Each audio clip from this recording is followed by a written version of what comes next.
Je m'appelle Jérôme Farouille, je suis directeur de la cybersécurité du groupe Tessi. Tessi, en quelques mots, acteur majeur du business process outsourcing, c'est 14 pays, 14 000 personnes environ. Donc j'ai en charge toute la stratégie cybersécurité et de m'assurer du déploiement tactique de nos exigences de cybersécurité au sein des filiales.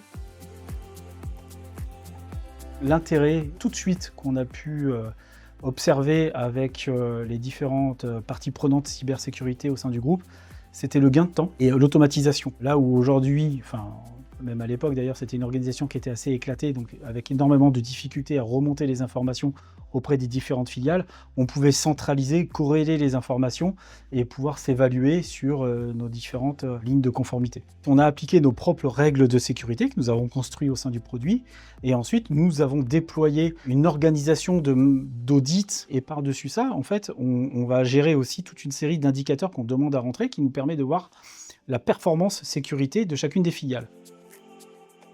Comment l'outil a changé le management de la cyber au sein du groupe? Je dirais la première chose, le temps. Pourquoi? Parce que déjà, ça m'évite de compiler 14 fichiers Excel mensuellement, et ça, c'est un vrai gain de temps.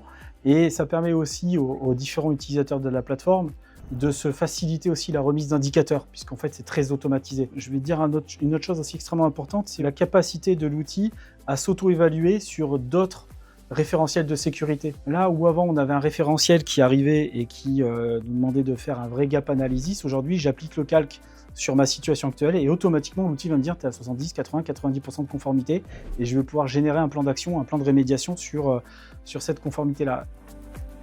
L'intérêt de la solution, c'est que je peux générer un certain nombre de tableaux de bord à ma guise. Donc en fait, je choisis délibérément ce dont j'ai besoin pour m'adresser à un board parce que ce n'est pas le même niveau d'exigence et d'intérêt par rapport à une DSI. Et en fait, je fais compiler mensuellement ces informations dans un tableau de bord. J'ai juste ensuite à faire un copier-coller de mes indicateurs dans un PowerPoint, mais ça ne fait qu'un slide. Et je ne fais plus que 3 slides par direction. C'est la compilation de toutes ces données à différentes échelles de granularité qui me permet de pouvoir restituer très facilement les informations. Donc en fait, ça me permet d'avoir une vision clairvoyante sur les niveaux de cybersécurité suivant l'échelle de granularité que je veux. Aujourd'hui, c'est très difficile de dire ça va me faire gagner 1 an, 1 mois, 6 mois, 6 jours par semaine, je ne sais pas. Mais c'est une évidence que tout ce travail qui est automatisé, aujourd'hui, si on devait le rendre manuel, je pense que ce ne serait pas possible. Donc on serait obligé de dégrader notre pilotage de la cybersécurité.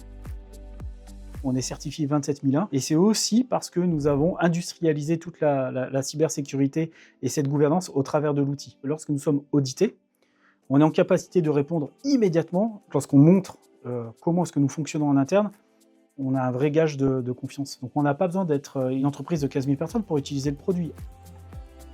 Si je démarre dans une entreprise, une activité de cybersécurité qui n'est pas mature et j'ai besoin de faire évoluer cette entreprise-là, l'outil va m'aider en fait à ça, puisque nativement il est construit pour ça. Nous on avait déjà un haut niveau de maturité, mais dans une entreprise beaucoup plus modeste en termes de maturité de cybersécurité, cet outil-là va vous permettre de construire toute une stratégie de compliance cybersécurité. Ce ROI, il faut le calculer sur le temps qu'on va gagner.